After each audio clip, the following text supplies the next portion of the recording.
So good afternoon, my name is Julian Burnley. Can you tell me your full name, please? Hello, my name is Phương Mai. Thank you. Yeah. Can I see your identification, please, Maya? Sure. Thank you, that's fine. Thank Now, in you this very first much. part, I'd like to ask you some questions about yourself. Let's talk about your school days. What do you remember about your first school when you were a child?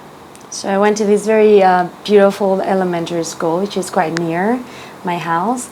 And in that school, everybody was very tough, actually. So I had quite a good education from that. In what ways did life at school change as you became older?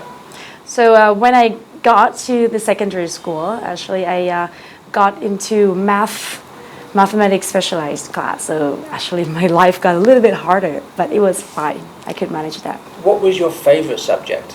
Well, I guess English. I did spend a lot of time studying it since I was 6 years old and still studying it until today. Why? I just love languages. I love foreign languages. I even managed to learn a little bit of French and planning to learn Chinese too. So I guess it's very important for a person to know different languages. Thank you.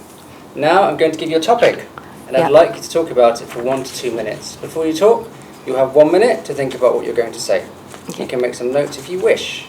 Do you understand? Yes. Here's some paper and a pencil, Mike, for taking notes. And here's your topic. I'd like you to describe a place that has some kind of special meaning or some kind of special feeling for you. Okay. Thank you very much.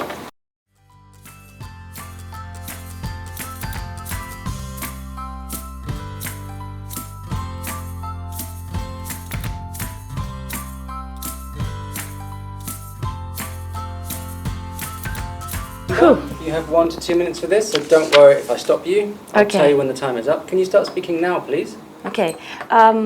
According to my job, as I said before, I have the chance to travel quite often. And the more I go and the more countries that I visit, I find out that the most important place and also the most meaningful place to me is actually my home.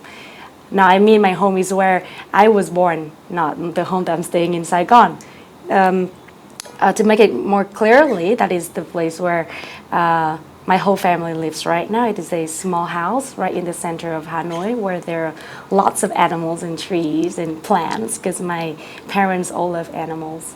Why I say that it's the most meaningful place is because sometimes when we go travel, sometimes when we go to work, we pursue our success in life. We might forget who we are originally. We might lose ourselves in some certain ways. By coming back home, we know what root we are from and we can find our true self, what our true self is. And also by staying next to our parents, we can feel the true love, because sometimes when you meet people out there, you doubt what is love. Well then, so every time I have such kind of doubts, I would go home, meet my parents, my families, and just to let them tell me that they love me the most, and that is love.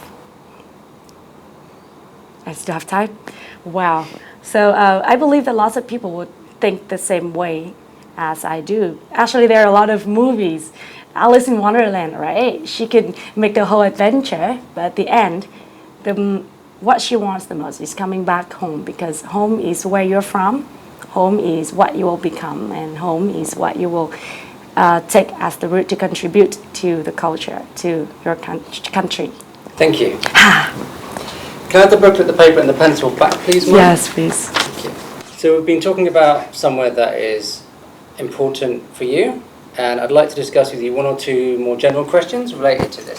Yes. Let's consider, first of all, leaving home. So why do people leave home when they're quite young? What do you mean by young? So normally when people are like 18, right?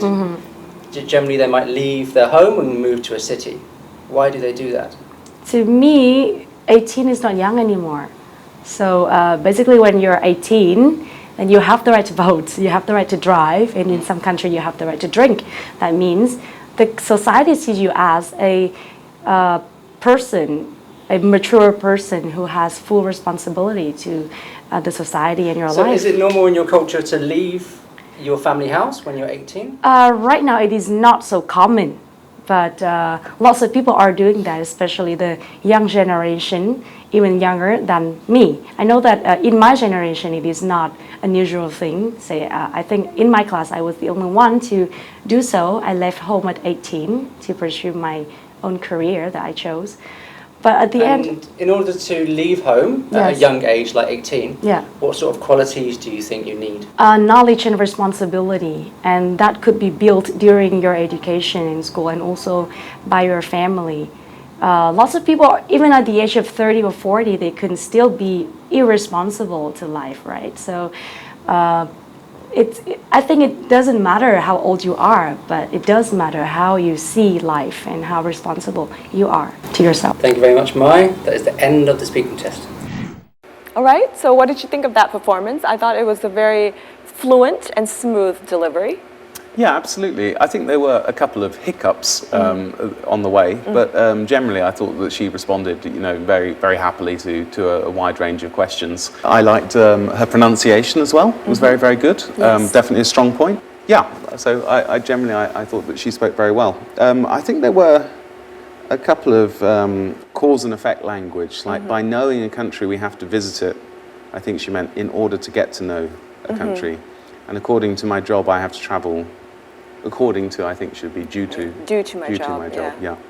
Yeah, so very, very small.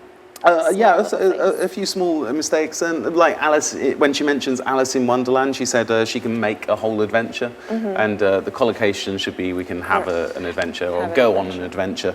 But these are small mistakes, and generally she gets around these language problems and continues speaking, which is something we should definitely encourage. Right, absolutely, and also because of her job, she's not only a model, she's also an MC. A quite popular MC as well. So she has to basically deal with all of these, just put the mistakes behind and just move on. Yeah, and I think you can tell that she's got communication as a speciality. Absolutely, absolutely. So let's see what she thinks about her performance, shall we? All right, Phương Mai, what do you think of your performance? I think this time I did all right. I mean, the topics are not my interested topics, so maybe sometimes I took more time to think of what to say, but I guess my pronunciation was fine. Compared with the first time, how do you think you did this time? And do you think this time was a lot easier? I think the one that I took the previous time was better because I don't really remember about the topic, but I guess that topic was more interesting to me, so I had more things to say. While this one, it was fine. It was alright. What score do you think you got from that performance? I would give myself an 8. All right. So Phương Mai mentioned something that's really important. When you approach when you are given a topic that you do not like or you do not know a lot about, what do you do? I would be brutally honest. If you don't like something, then tell the examiner that you don't like it. For example, I'm not a massive fan of football. And if I got asked about sports, most of my answers would be about how little I know about it and how much I'm not that keen about it. So be honest. And also, it's definitely not a bad thing to admit that you don't know about something. I think there might be an Asian trait of losing face if you say that you don't know the answer, whereas I see it as a strength, and I think that people who admit that they don't know about something are actually stronger because they can then begin to learn more about their weaknesses. So don't be afraid to ask the examiner to clarify a question. You can ask them to repeat a question or to explain what the question means in other words. I'm sorry, could you repeat that? What exactly do you mean by that? Can you paraphrase that question? Yeah, exactly. Yes. And the examiner will actually do that for you. They'll change it into different language. And then if you have no idea about the topic, then be honest. That's it. That's great. Some really good tips there. Some really, really good.